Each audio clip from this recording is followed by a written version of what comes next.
Hello, hello, bienvenue sur le podcast Les choses de la vie. Si tu es ici, c'est parce que tu veux des tips pour profiter pleinement de chaque instant. J'espère que mon contenu te plaira et je te dis à très vite. Aujourd'hui, on va parler de comment mettre fin à une relation, mais dans les règles de l'art.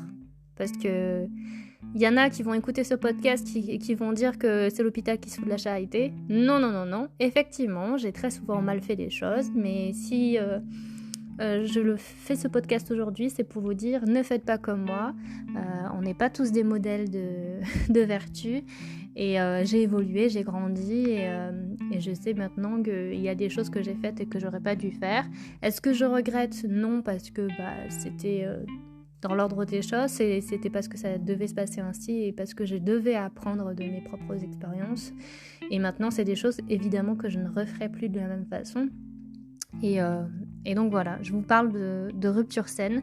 Alors c'est pas toujours possible, c'est pas toujours le cas, mais on va dire dans des histoires où vous sentez que c'est possible d'avoir un dialogue et de communiquer facilement, eh bien faites cette démarche. De prendre la décision ensemble. Parce que c'est vrai que dans une rupture, souvent, il y a toujours une personne qui met fin à l'histoire et l'autre doit suivre, doit accepter. Sauf qu'en fait, c'est un processus bien plus compliqué que ça. Si on veut que ça se passe bien, en fait, il faut qu'on expose les problèmes, que ça soit pas une dispute, que ça soit vraiment un dialogue pour exposer en fait ce qui va et ce qui ne va pas, et que on est arrivé à un point de non-retour et que c'est fini, il faut mettre fin à l'histoire. Et donc, faut se poser autour de la table, faire en sorte de ne pas hausser la voix, de se respecter l'un l'autre et de ne pas accabler surtout l'autre de reproches. C'est juste de ne pas dire des choses qui dépasseraient notre pensée et qu'on regretterait par la suite. C'est arriver à s'exprimer dans le calme et dans la sérénité. C'est d'arriver à prendre conscience que la relation, elle doit se terminer pour le bien des deux personnes. Il faut éviter la culpabilité et le malaise en se souhaitant le meilleur à venir. C'est une manière en fait d'amorcer le processus de deuil, parce que ça va être difficile pour les deux. Faut pas croire que la personne qui quitte l'autre, tout va bien pour elle. Au contraire, la décision, elle a été difficile à prendre. C'est une décision, ça veut dire, qui a été mûrie en amont. Ça fait peut-être plusieurs jours, plusieurs semaines ou plusieurs mois que ça trotte dans la tête. Et qu'il a fallu que cette personne ait le courage de dire à l'autre, je peux plus continuer comme ça. En fait, je ne veux pas poursuivre notre histoire. Donc, si vous arrivez à communiquer, si vous arrivez à mettre des mots sur votre mal-être, sur le fait que la relation ne peut pas continuer de cette manière, parce que vous n'arrivez plus à communiquer ensemble, parce que vous n'arrivez plus à vous entendre, vous n'arrivez pas à avoir des projets en commun, vous n'arrivez pas à construire quelque chose de solide, parce que vous vous sentez en décalage par rapport à la situation de vie, peut-être parce qu'il y en a un qui fait ses études et l'autre qui a terminé, peut-être parce que le travail, le rythme de travail n'est pas le même, parce qu'il y a quelqu'un qui a des aspirations de voyage et pas l'autre, parce que il y en a un qui est plus sédentaire que l'autre, et c'est des choses qui peuvent pas forcément être changées. Si c'est des défauts qui sont pas modifiables, si c'est des choses qui portent sur les nerfs et vous savez que la personne elle peut pas changer, eh bien c'est important de quitter une relation pour éviter à l'autre de souffrir, parce que c'est aussi pour le bien de l'autre si la relation elle doit s'arrêter. Parce que l'autre mérite aussi d'être heureux et pas piégé dans une relation où il a l'impression de se faner, où il a l'impression de dépérir, qu'il a l'impression de souffrir, même de souffrir tout simplement. Et donc si vous arrivez à enclencher ce dialogue et cette communication saine, alors je vous le souhaite, faites-le en face à face. Évitez les SMS, les coups de téléphone, c'est important de voir l'autre en face. Parce que l'autre a besoin de savoir aussi, a besoin de mettre un point final à la relation, et que ça soit pas des points de suspension, que ça soit pas comme une page qu'on a arrachée à un livre Et on a besoin de ça. On a besoin pour avancer dans une relation, dans la suite de sa vie, de pouvoir clore un chapitre, de clore un livre et d'en commencer un nouveau. Donc si c'est pas possible de se voir en vrai, prenez le temps en fait. Prenez le temps, donnez-vous ce temps. C'est nécessaire de se voir les yeux dans les yeux, de mettre les mots, d'affronter en fait l'autre en face et de dire non, ce n'est plus possible. J'assume totalement le fait que effectivement je puisse te faire souffrir en t'annonçant cette nouvelle, mais je n'en pouvais plus. Voilà. Dans la suite du podcast, je vais vous énoncer quelques exemples de rupture, alors que ça soit moi qui me suis faite larguer ou que ça soit moi qui ai mis fin à la rupture, pour vous donner justement des exemples de ce qu'il ne faut absolument pas faire, parce que c'est des choses qui... voilà, non mais voilà, vous verrez, c'est des choses que voilà, je suis pas forcément fière, mais c'est bien de se rendre compte aussi que c'était pas bien. Voilà.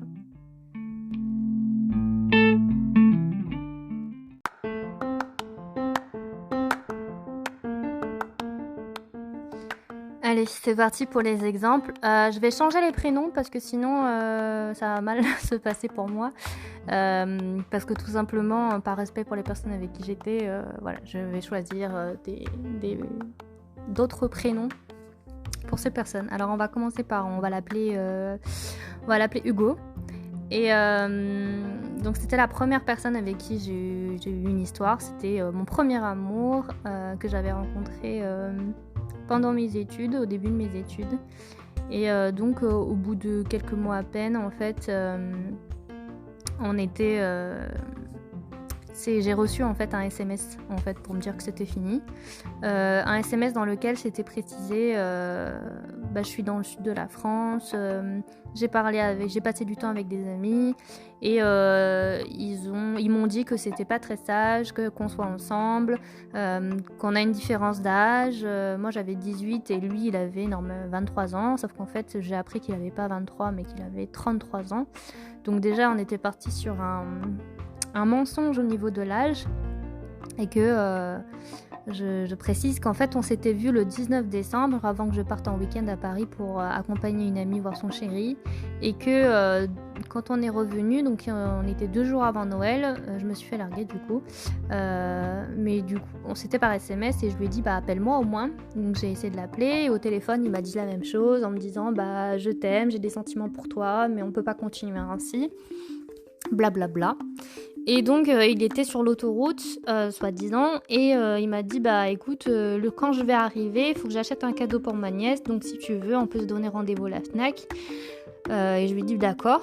Donc on s'est vu au centre commercial, donc je l'ai attendu dans le centre commercial, je l'ai vu qu'il est arrivé et en fait au moment où il arrive, où il me voit, où il me dit bonjour, il m'embrasse et puis on rentre dans le magasin, je lui dis mais pourquoi est-ce que tu veux qu'on se quitte? Il me dit parce que je t'ai déjà dit pourquoi, et puis il regarde dans les rayons, il regarde qu'est-ce qu'il pourrait acheter pour sa nièce, et puis je le suis, on va jusqu'à la caisse, en fait il me donne pas d'explication, du coup je le suis en fait jusqu'au trajet retour jusqu'à sa voiture. Il était garé vers l'école d'archi où on s'était rencontrés en fait.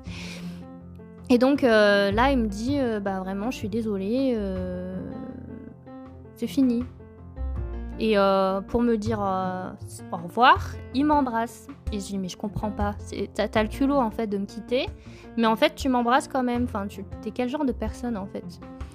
Donc ça s'est fini comme ça, il m'a embrassé, il est parti. Voilà. Sauf que c'était pas fini parce que 6 mois après, il a redébarqué dans ma vie, il a sonné chez ma mère et en fait j'étais chez elle et moi je voulais pas le voir, mais ma mère elle a dit mais vas-y, faut quand même que t'aies d'autres explications, je sais pas ce qu'il veut. Donc on s'est vu et il m'a dit je suis désolée, j'espère que tu vas bien, j'aurais pas dû te quitter comme ça, on pourrait se donner une nouvelle chance. Et je lui dis mais c'est fini en fait, tu tu redébarques dans ma vie 6 mois après, et pour en fait quoi? Pour qu'on se remette à nouveau ensemble, alors qu'en fait c'est toi qui avais décidé de mettre fin à l'histoire. Enfin, je comprends pas. Donc voilà, ça a été un peu étrange. Je l'ai recroisé en fait dans un magasin où il travaillait en fait le mois suivant. C'était un peu perturbant à la caisse. Et puis après en fait il se mettait en comment ça s'appelle, en anonyme en fait sur le téléphone, et en fait il m'appelait à 7h du matin pour me faire chier en fait. Il essayait de faire un canular, mais ça marchait pas. Enfin bref, donc cette rupture-là, ça a été vraiment étrange, voilà, par SMS, ensuite par téléphone, et puis finalement en visu, mais bizarrement. Voilà, donc ça c'était la première histoire. Deuxième histoire, donc c'est moi qui ai quitté cette personne. On va l'appeler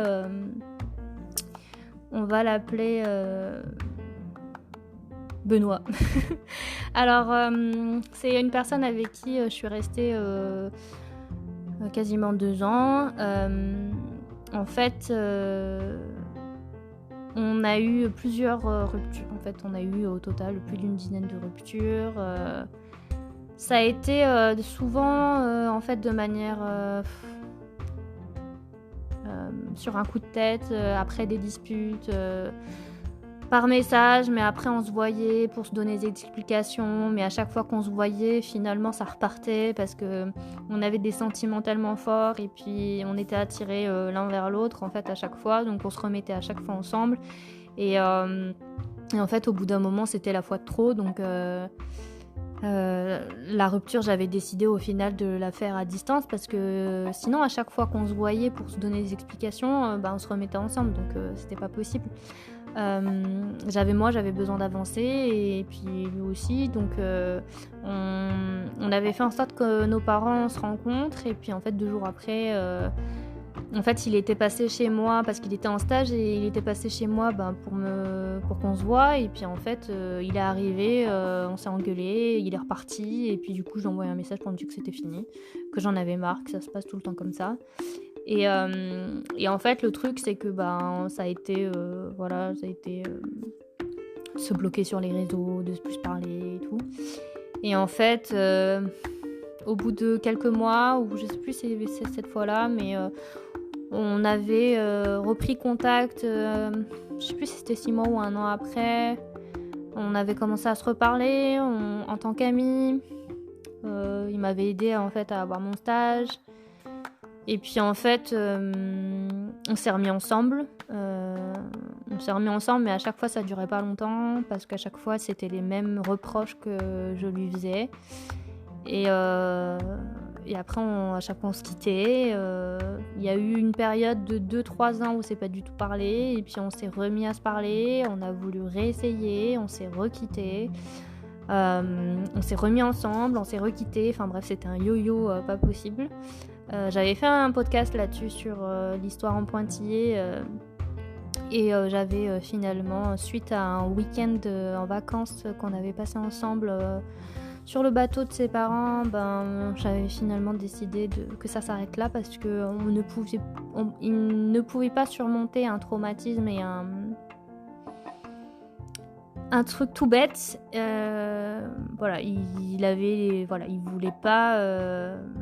voulait pas se protéger, et moi je lui disais non, si t'es pas capable de te protéger alors que moi-même je prends un moyen de contraception type pilule, c'est que tu me respectes pas.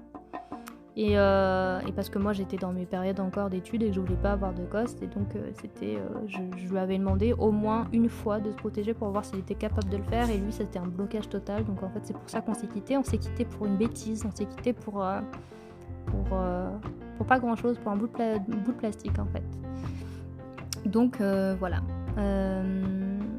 Tout ça pour dire que finalement à chaque fois, dans cette relation-là, il n'y avait pas de dialogue en fait. C'était chacun sa position, chacun d'un côté du ring, et en fait personne ne voulait faire de concessions. Lui il voulait pas en faire, et moi non plus, et donc c'est pour ça que ça fonctionnait pas.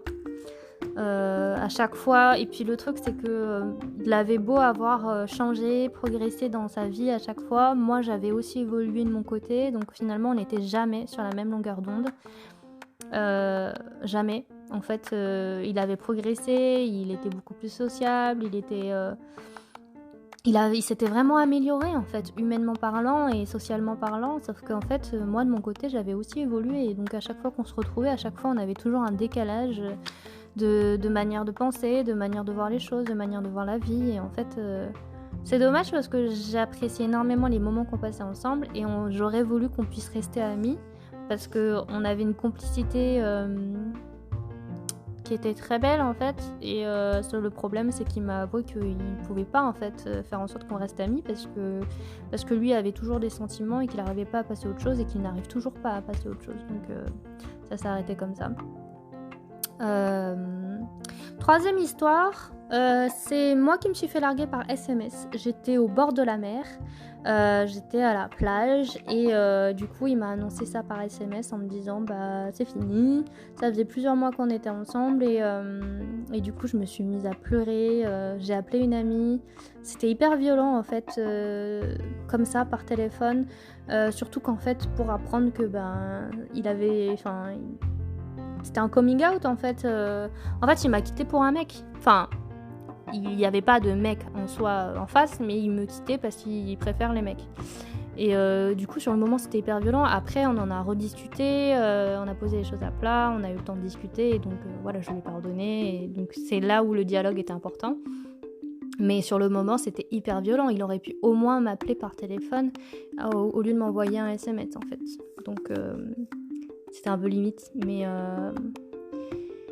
quatrième histoire, c'était avec là par contre lui je peux le citer parce que c'était mon ex-mari, donc en fait tout se passait bien. C'est la 3e année où en fait les vacances s'étaient hyper mal passées. En fait on était allé d'abord en Roumanie voir son père, et ensuite on avait passé les vacances dans le sud de la France, et pendant les vacances en fait son comportement a été odieux envers moi et envers ma mère. En fait à chaque fois qu'on préparait à manger, enfin à chaque fois qu'on mangeait en fait, après il se levait, il lavait sa propre vaisselle, donc son assiette, son verre et ses 2 couverts, et après il partait dans la chambre. Donc en fait nous on était là en mode mais pourquoi? Donc j'ai mis un ultimatum en fait. Je lui ai dit écoute, faut vraiment qu'on arrive à surmonter ça à 2, parce que sinon c'est pas possible, sinon il faut qu'on divorce parce que c'est plus possible comme ça. On se manque de respect, mutuellement. C'est vrai on se disputait pour l'organisation, pour le travail, c'était par rapport aux études, par rapport à la participation aux tâches ménagères, par rapport faut savoir que j'ai pris en charge, je l'ai nourri, logé, blanchi. En fait, parce que je voulais qu'on réussisse tous les deux. En fait, c'était pour nous deux, et j'ai pris en charge avec ma mère. Ma mère m'a beaucoup aidée aussi sur ce coup-là. On l'a pris en charge entièrement en fait, que ça soit. Moi je lui ai donné en fait ma voiture, j'ai payé l'assurance, j'ai acheté une 2e voiture pour qu'il n'ait pas à prendre le tramway pour aller à l'école. Je lui payais tout le matériel dont il avait besoin pour les maquettes. Mon oncle lui a prêté son ordinateur pour qu'il puisse, parce que le sien marchait plus très bien, donc du coup je lui ai mis tous les logiciels dessus. Les courses au départ, je lui disais écoute, j'aimerais bien que ça soit toi qui paye les courses plutôt, parce que déjà je prends tout le reste en charge, et tu payes pas de loyer, tu payes pas de charges, tu payes pas les factures, donc au moins paye la nourriture et éventuellement le restaurant. Et en fait on finissait par payer les courses à 2, et alors qu'en fait il dépensait rien. Et ça s'est fini par le fait que j'ai vu en fait dans ses messages, quand il écrivait à ses parents, à sa mère surtout, qu'il cherchait déjà un appart alors qu'on était toujours ensemble. Il cherchait un appart au cas où. J'ai même retrouvé un ordinateur à plus de 1500 balles tout neuf, un Asus sous le bureau. Il y avait dans son carton d'emballage, mais il m'avait pas dit qu'il l'achetait. Et en fait, c'était en prévision du fait que si on se séparait, comme ça, il aurait déjà son ordinateur. J'avais vu en fait dans l'historique de conversation qu'il cherchait des apparts et qu'il avait demandé à une amie en commun si elle pouvait être garante pour lui. Et j'ai traduit tous les messages, j'ai pu récupérer tous les messages parce qu'en fait il utilisait ma tablette et en fait j'avais accès en fait à son compte, en fait c'était affiché, il n'y avait pas de mot de passe et donc j'ai traduit tous les messages. Et en fait il prévoyait de partir. Enfin non, c'est pas qu'il voulait partir, c'était que si jamais je le quittais, eh ben il aurait déjà de quoi voilà, subvenir à ses besoins. Et il avait même anticipé le groupe de travail avec qui il serait au 2e semestre au cas où, en disant moi je préfère me mettre avec un tel plutôt que un tel parce que lui il a une voiture alors que les autres non. Enfin bref, c'était tout prémédité. Et en fait quand on a divorcé, juste à la fin de la convocation au tribunal, en fait, je lui ai dit écoute, on se redonne rendez-vous ce soir, comme ça tu pourras récupérer tes affaires et comme ça on se dit au revoir. Parce que on s'entendait bien jusque-là, 5 minutes encore avant le rendez-vous devant le juge, je lui corrigeais son mémoire. Donc le soir, en fait, on est chacun allé en cours en fait. Et en fait, le soir, je suis rentrée. J'ai récupéré dans la boîte aux lettres les 20 € qu'il m'avait laissé pour la plaque de cuisson parce qu'il avait besoin d'une plaque de cuisson alors qu'il pouvait très bien l'acheter. Mais je lui ai dit ok. J'ai retrouvé les clés de ma voiture. Je lui ai dit écoute, tu me rends les clés de la voiture. Et donc quand j'ai ouvert la porte de l'appartement, ça a été un choc. En fait, toutes ses affaires étaient parties. Il n'y avait plus rien. En fait, la veille, on avait dispatché les affaires, que ce soit les livres, les vêtements et tout. Et en fait, je me suis aperçue qu'il avait emmené d'autres affaires que celles qu'on avait sélectionnées ensemble. J'ai retrouvé l'ordinateur sur le bureau. Je l'ai ouvert, je l'ai allumé quand même pour vérifier. Et je me suis rendu compte qu'en fait, il avait fait reset. Il avait effacé toutes les données de l'ordinateur, y compris les logiciels que j'avais installés. Et j'ai pas compris, je me suis dit mais attends, c'est pas possible. Et en fait, il est parti avec l'ensemble des affaires sans prévenir, sans rien. Enfin, c'était assez violent en fait, c'était tout vide. Voilà, donc quand bien même en fait c'était un divorce à l'amiable, mais même en étant à l'amiable en fait, le départ a été vraiment précipité et dans des conditions étranges, on va dire. Histoire suivante, c'était une relation à distance et c'est moi qui l'ai quitté par message. Et donc après on s'est appelé parce qu'en fait il habitait à Toulouse, donc il était quand même loin. Et en fait j'étais arrivée à un point où j'étais dans mon travail, j'étais en train de faire un burn-out et j'étais sur le point de démissionner.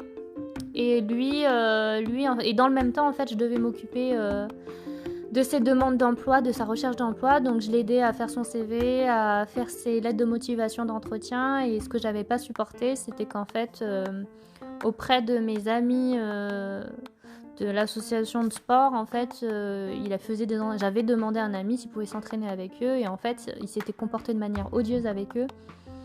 Il les dénigrait, il se moquait d'eux. Enfin, c'était un comportement qui m'avait choquée, dont je n'étais pas au courant mais que j'ai appris et je me suis dit c'est pas possible d'être avec une personne comme ça. En fait j'ai appris que voilà, il était une autre personne avec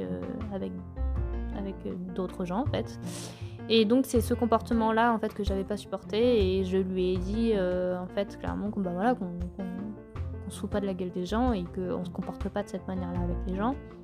Et c'est comme ça qu'on s'est quitté, voilà, c'était par SMS, par téléphone, mais voilà, on s'est quand même donné des explications. Et puis après, par contre, c'est là où j'ai pas été super sympa, c'est qu'en fait, il a envoyé des messages un peu plus tard, que ce soit en SMS, en message, il est même passé par le biais de mes amis plusieurs de mes amis pour prendre de mes nouvelles, pour essayer de s'excuser, pour passer à autre chose, mais au moins juste pour rester amis, parce qu'il avait compris que c'était fini, mais je ne lui ai donné aucune nouvelle, je ne lui ai jamais répondu, j'ai demandé à mes amis de ne jamais lui répondre, parce que c'était un point de non-retour, et en fait, je n'ai pas supporté en fait, le fait qu'il ait ce comportement-là et qu'il ait menti en fait, de dire en fait je cherche du boulot sur Clermont, mais en fait quand il avait une offre d'emploi de Michelin, il l'a refusée et il était très content de s'être vanté auprès de mes amis en disant j'ai refusé un emploi chez Michelin. Voilà, clairement. Et de me dire en fait en face je n'ai pas eu d'offre d'emploi, donc ça, le mensonge, c'est quelque chose que je portais pas, donc voilà. Histoire suivante, c'est un largage par téléphone, encore. C'était alors c'est moi qui me suis fait larguer, parce que cette personne me disait qu'il n'avait pas eu le coup de foudre, que du coup ça servait à rien qu'on continue comme ça, qu'il me souhaitait le meilleur, et donc ça c'est une histoire où ça s'est bien fini, où on s'entendait bien, on avait j'avais 10 ans d'écart avec lui,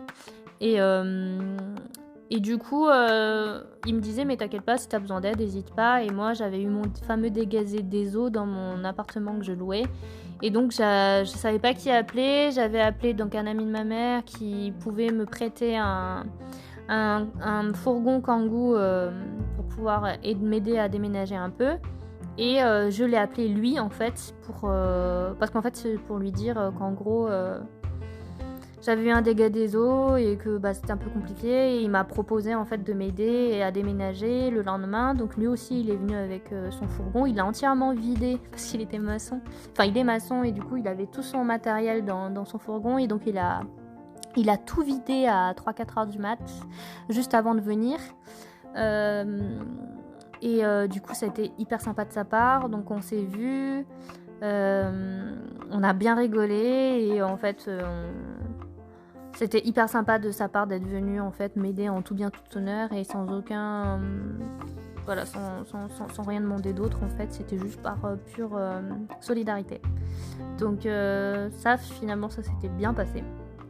Ensuite la personne suivante en fait c'est moi qui l'ai quitté, mais du coup je l'ai fait on va dire plutôt bien. C'est parce que ma pote elle m'a dit, Fleur, tu peux pas lui envoyer un SMS, c'est pas possible, appelle-le, tu l'appelles et tu lui donnes rendez-vous en ville, comme ça vous allez boire un verre et vous discutez en face à face. Je lui dis ok, je vais faire ça. Donc on s'est donné rendez-vous en ville. Quand il est arrivé, forcément il m'a embrassé, mais je lui dis on commence à marcher, je lui dis est-ce qu'on peut marcher?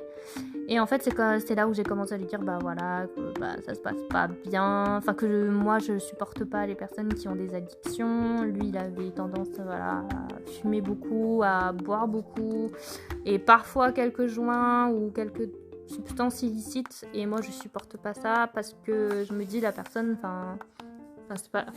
je supporte pas ça en fait, tout simplement. Et je pensais que il pourrait évoluer, je pensais qu'il pourrait changer, et je me suis rendu compte que c'était pas possible. Donc avant que ça devienne plus sérieux, je lui ai dit non c'est pas possible. Donc là il a commencé, il a mal pris forcément, mais du coup il m'a dit c'est pour ça que tu m'as fait venir, pour me dire que c'est fini. Je lui ai dit ouais, bon salut. Donc ça s'est quand même plutôt bien passé, mais bon il a fallu que l'eau coule sous les ponts. Et le truc c'est que moi quand j'ai acheté mon appartement, je savais pas qu'en fait c'était dans le même immeuble que lui. Donc il a appris par le biais de mon collègue de travail qui était aussi son ami.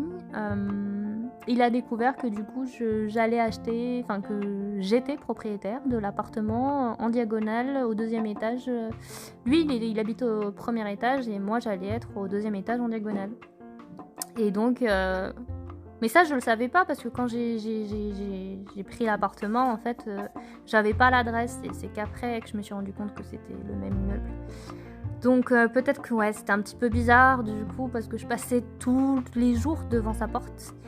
Et après le truc c'est qu'il m'en a pas vraiment voulu, parce qu'il est venu ensuite après parfois me sonner à ma porte pour me proposer d'aller boire un verre ou de passer chez lui quand il y avait des potes. Donc c'était super sympa de sa part, mais bon moi ça m'intéressait pas, mais voilà, pour simplement dire que finalement ça s'est bien passé. Et que du coup, même quand j'ai lancé mon podcast, il m'a soutenu en me disant que c'était bien ce que je faisais, qu'il aimait bien mes podcasts et qu'il me souhaitait de continuer comme ça. Et donc c'était super sympa. Ensuite, j'ai une autre histoire. On va l'appeler comment cette personne ? On va l'appeler Antoine. Alors lui, on s'était déjà en fait quitté. Donc au total, on s'est quitté 2 fois. En fait, la première fois, je l'avais quitté. On était par SMS, par téléphone. Il m'a rappelé en visio pour essayer de se donner des explications. Et moi, je lui ai juste dit que c'était fini, que j'en avais marre, que ça m'insupportait par rapport à son comportement, par rapport à ses défauts, par rapport à notre incompatibilité de vie, voilà. Après, en fait, on est ressortis ensemble 2 mois. En fait, c'était 1 ou 2 mois après, on est ressortis ensemble. Et puis finalement, à l'été, quand il est passé me voir, on avait passé des vacances ensemble, ça s'était bien passé, plus ou moins bien passé. Et quand en fait il a fait le trajet de retour, en fait il est arrivé chez lui, j'ai recommencé, j'ai fait exactement la même chose en fait que la fois d'avant. Par SMS, visio, je lui ai dit c'est fini, j'en ai marre. Donc je comprends l'incompréhension en fait de cette personne en disant mais t'attends en fait que je rentre chez moi pour m'annoncer ça et tu pouvais pas me le dire en face. Alors plusieurs explications. La première explication, c'est que je voulais pas qu'il prenne la route en ayant la tête embrumée, énervée, et je voulais pas qu'il ait d'accident en voiture, sachant que c'était une personne qui déjà dormait qui dort très peu, qui est souvent fatiguée parce qu'il cumule 2 boulots, et donc je voulais pas qu'il ait d'accident sur la route si je lui disais avant, et je préférais donc lui dire après. Et là par contre c'était compliqué de lui dire en face parce que sinon ça voulait dire que si je lui avais dit en face il fallait qu'il rentre après chez lui, donc c'était pareil, donc je pouvais pas le faire autrement que à distance. Et le truc c'est que je l'ai laissé vraiment sans vraiment d'explication parce que j'en aimais marre en fait de toujours répéter les mêmes choses. Et par contre, on a eu beaucoup d'échanges par message. Je m'en suis pris plein la gueule, lui aussi, du coup, parce que c'est toujours mutuel, je reconnais que l'erreur. Et donc là, par contre, c'est ce que je vous dis, c'est ce qu'il ne faut pas faire. Une pluie de reproches, dans un sens comme dans l'autre. Des choses qui ont dépassé ma pensée, des choses que je pensais pas forcément, mais que j'ai dit parce que pour faire mal. Moi j'avais des sentiments très forts pour cette personne, mais j'ai mis fin à la relation parce qu'on n'avait pas d'avenir ensemble, parce qu'on n'avait pas de projet en commun, parce que cette personne ne voulait pas s'engager et que moi l'engagement c'est hyper important. En fait finalement dans ma tête je m'étais dit finalement j'ai envie d'avoir des enfants avec cette personne, mais que cette personne elle est incapable d'être un bon père pour les enfants, parce que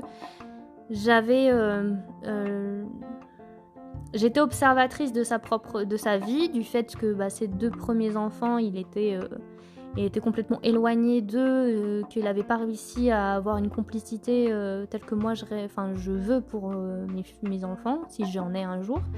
Et donc je m'étais dit c'est impossible d'avoir des enfants avec cette personne, c'est impossible aussi d'être compatible au niveau du timing, c'est-à-dire que cette personne me disait d'ici 5 ans, texto, d'ici 5 ans, on pourra envisager des projets en commun, parce que il fallait d'abord qu'il rembourse ses dettes, il fallait d'abord qu'il se stabilise dans sa vie, peut-être que pour qu'il arrête aussi d'avoir 2 boulots, de cumuler 2 boulots la nuit et le jour, pour avoir une vie saine tout simplement.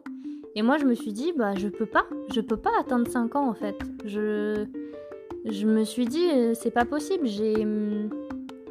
j'ai pas envie dans 5 ans de me dire j'ai raté ma vie, j'ai pas envie de me dire j'ai attendu 5 ans cette personne, et moi j'ai envie de vivre maintenant, j'ai envie de vivre les choses maintenant, j'ai envie de faire vivre les choses à 2 maintenant. Et c'était pas possible en fait parce que on habitait à 500 km d'écart et du coup c'était pas possible de vivre ensemble. Moi, j'avais envie qu'on vive ensemble. J'étais prête à déménager, en fait. J'étais prête à aller vivre dans sa région. J'étais prête à changer de travail. J'étais prête à tout. Mais à aucun moment, il ne m'a proposé, en fait, de construire quelque chose ensemble. À aucun moment, il m'a proposé d'aller vivre dans sa région, d'habiter au même endroit, de construire quelque chose ensemble, de construire, même si on n'avait pas forcément d'enfants. Au départ, je lui ai dit, si tu veux pas d'enfants, ou même si moi je veux pas d'enfants, voilà, on aurait pu avoir de vivre tous les deux, mais simplement et sans, voilà. Sauf que moi, j'avais besoin qu'ils me le disent verbalement, qu'ils s'engagent en fait verbalement. Alors quand je dis engagement, c'est pas se marier ou se pacter. Non, pour moi un engagement, c'est vraiment de dire les choses. J'ai envie de vivre avec toi, j'ai envie de construire quelque chose avec toi, et ça, je ne l'ai pas eu. Peut-être, effectivement, c'était trop tôt, mais moi, pour moi, il n'y a pas de temporalité, il n'y a pas de c'est trop tôt en fait. Et donc c'est pour ça que j'ai quitté cette personne, parce que la première fois que je l'ai quitté, c'était parce que c'était par rapport aux événements qui s'étaient passés quand on avait fêté Noël ensemble, par rapport aux vacances, qu'il ne prenait pas en compte ma maladie, qu'il ne respectait pas ma fatigue, qu'il ne respectait pas tous les efforts que je pouvais faire, qu'avec ses problèmes financiers, il ne pourrait pas participer à certaines choses de la vie courante à deux, que j'aurais dû faire comme avec mon ex-mari, prendre en charge de cette personne, et je n'avais pas envie de ça. En fait, je pense que finalement, j'avais envie qu'il y ait un équilibre dans ma relation à deux, et parce que j'avais déjà eu cette expérience-là de par mes parents qui étaient en déséquilibre, parce que mon père était divorcé, parce que mon père avait à charge encore une pension pour son ex-femme, et que du coup c'était ma mère qui prenait tout en charge. Et donc avec cette personne, en fait, je voulais pas reproduire le schéma de mes parents, et je voulais qu'en fait qu'il participe à hauteur de ses capacités à la vie de couple, en fait, tout simplement. Et ça n'aurait pas pu être le cas. Et il n'a pas cherché à le faire. Et après, on avait une incompatibilité par rapport, en fait, à la famille, tout simplement. Par rapport aussi au fait que il n'était pas indépendant sur la deuxième partie. En fait, j'aimais la première partie de la relation. Il avait son propre appartement, et j'aurais aimé pouvoir faire des allers-retours moi aussi, parce que lui il venait me voir et j'aurais pu aller le voir. Sauf que pour faire des économies, il a décidé d'aller retourner vivre chez ses parents. Chacun fait comme il veut, sauf que moi je me suis dit c'est pas possible. Moi c'est hors de question d'aller le voir chez ses parents. Enfin, je me vois pas aller dormir chez ses parents, en fait. Ça, c'était aberrant. Pour moi, ça n'avait aucun sens, en fait. Et je ne voulais pas rencontrer ses parents parce que je me sentais pas bien vis-à-vis de ma propre histoire personnelle, comme j'ai perdu mon père. Ça a été très dur, en fait, de rencontrer les parents des autres, en fait, parce que c'est tout un cheminement de... le deuil n'était pas encore fini. Maintenant, c'est passé. Maintenant, tout se passe bien. Je peux aller voir... mollo quand même, mais j'ai plus de facilité à aller voir les beaux-parents qu'à l'époque où c'était juste impossible, que c'était hors de question. Et donc, juste cette incompatibilité de vie, cette incompatibilité, je parle bien d'incompatibilité de vie parce qu'au niveau des sentiments, ça n'avait rien à voir. J'avais des sentiments tellement forts pour cette personne que je passais au-delà, en fait, de tout. Je passais au-delà des défauts, au-delà de tout ce que moi, je m'étais dit refuser, en fait, d'une personne. C'est-à-dire que moi, je supporte pas les fumeurs, il fumait. Je supportais pas les gens qui buvaient de l'alcool, il en buvait. Je supportais pas les gens qui prenaient des dangers inconsidérés au volant. C'était le cas. Il écrit des SMS au volant, il répond aux messages de ses abonnés Instagram au volant. Enfin, il prend le volant, il prend le volant alors qu'il a dormi que 2 à 4 heures. Il ne dort que 4 heures par nuit, et il prend le volant, en fait, après, il enchaîne 2 journées de travail. Pour moi, c'était pour moi, c'était irresponsable. Et donc, moi, j'avais pas envie de recevoir un coup de téléphone me disant un tel est décédé dans un accident de voiture. Moi, ma grand-mère, elle est décédée dans un accident de voiture parce que je l'aimais tellement que je voulais pas recevoir un coup de téléphone comme quoi il avait eu un grave accident ou qu'il était mort, sachant qu'il m'avait dit qu'il avait déjà eu un accident l'année d'avant. Justement, en revenant de sa distribution de journaux, il avait eu un accident de voiture et du coup, c'est des choses qui me faisaient peur, c'est des choses que je voulais... En fait, tous les jours, j'avais peur et de me dire que j'aurais pas été prévenue, qu'en fait, j'aurais jamais su qu'il avait eu un accident et qu'il serait mort. Enfin, ou qu'il avait un accident très grave. J'aurais jamais été prévenue. Donc, c'est quelque chose que... C'était la peur de perdre cette personne. C'était la peur d'être abandonnée, la peur de souffrir de sa disparition, de sa perte. Et donc, cette personne, j'ai vraiment eu des sentiments très forts. Mais sur le projet de vie, c'était incompatible. Complètement incompatible. Et c'est pour ça que ça a été très dur en fait de prendre la décision de me dire non, ça peut pas continuer comme ça. Donc voilà. Et dernière histoire, c'est moi qui me suis fait larguer par SMS 2 fois de suite. Enfin, c'était une première fois.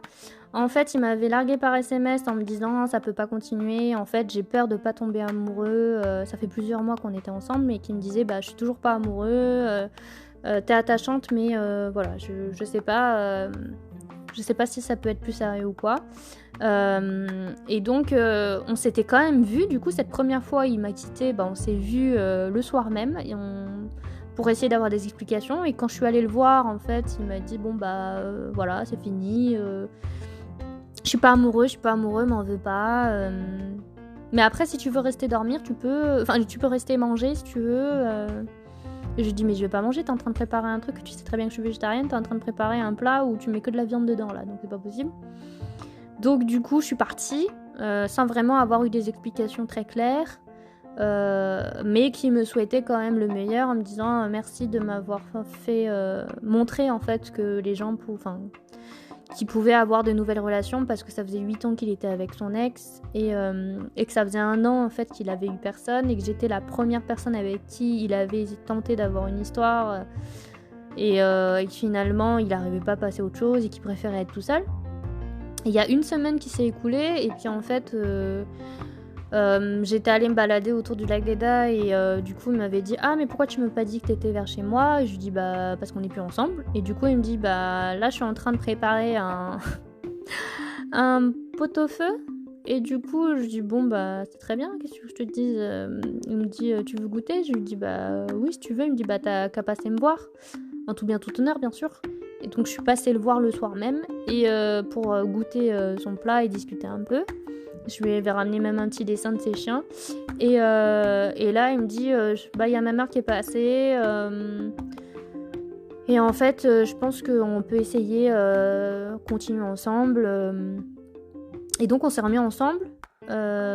Et du coup, il est parti en fait en OPEX. À ce moment-là, il est parti au Mali. Et il devait partir au Mali, c'était pour 4 mois. 5 mois, 6 mois, pardon. 6 mois. Et donc, il était parti donc là-bas. Je lui ai envoyé plein de colis parce que j'avais envie qu'il ait des souvenirs de la France. Et en fait, il y a plein de poèmes en fait que vous pouvez retrouver sur mon Instagram qui lui étaient adressés. Et du coup, je prenais soin de faire plein de petits paquets et tout. Et puis, au bout de 2 mois d'OPEX, en fait, il m'a renvoyé à nouveau un message, en fait, pour me dire que finalement, il préférait qu'on mette fin à notre histoire parce qu'il avait toujours pas de sentiments amoureux, que du coup... il préférait qu'on en reste là. Et je lui dis il y a pas de problème. Il dit tu m'en veux pas, j'espère. Je dis non, je peux pas t'en vouloir de ne pas être amoureux, enfin c'est comme ça. Et je peux pas avoir de la peine, parce que tu ressens rien pour moi. Enfin, c'est comme ça, on va pas refaire le monde, quoi. Et donc, de là, on s'est pas revus, en fait, physiquement, mais par contre, on s'est pris des nouvelles, en fait, 6 mois après. En fait, quand il était revenu d'OPEX en mars, je crois, et il a dû m'envoyer un message en mai pour me demander si ça allait bien. Et que je lui ai dit que oui, que ça allait très bien, que j'avais redémarré ma vie à zéro et que j'étais partie vivre à Metz. Et du coup, il m'a souhaité d'être heureuse et qu'il était très content que je sois heureuse et que je continue comme ça et que voilà, il était désolé que pour nous ça n'avait pas marché, mais que si c'était comme ça, que ça devait être, et bien tant mieux. Donc voilà. Tout ça pour vous dire que mettre fin à une relation, en fait, c'est très important la manière dont on le fait, parce qu'on est des humains et qu'on peut pas quitter quelqu'un comme si on appuie sur un bouton en mettant reset et qu'on est des robots et que l'autre va l'accepter et ne sera pas malheureux. Au contraire, on ne doit pas jouer avec les sentiments des autres, on ne doit pas jouer avec le cœur des autres. C'est important de comprendre qu'il faut arriver à mettre des mots de manière saine et de manière réfléchie, de manière consciente et dans le plus grand des calmes et dans la sérénité pour que chacun puisse faire le deuil de sa relation dans les meilleures conditions possibles. Si je le dis maintenant, c'est parce que c'est avec du recul par rapport à ces expériences-là. Y a des relations qui se sont mieux finies que d'autres et c'est dommage pour celles lesquelles où ça s'est mal fini que ça se soit passé ainsi et donc voilà, c'est important de mettre à plat les choses dans sa tête et de pas réitérer les mêmes expériences si elles doivent un jour arriver. Voilà, donc prenez le temps de la discussion, prenez le temps chacun de réfléchir à comment vous allez mettre fin à votre relation si elle doit se terminer. Faites-le de la meilleure des manières si possible et voilà, faites-le dans la communication et le dialogue.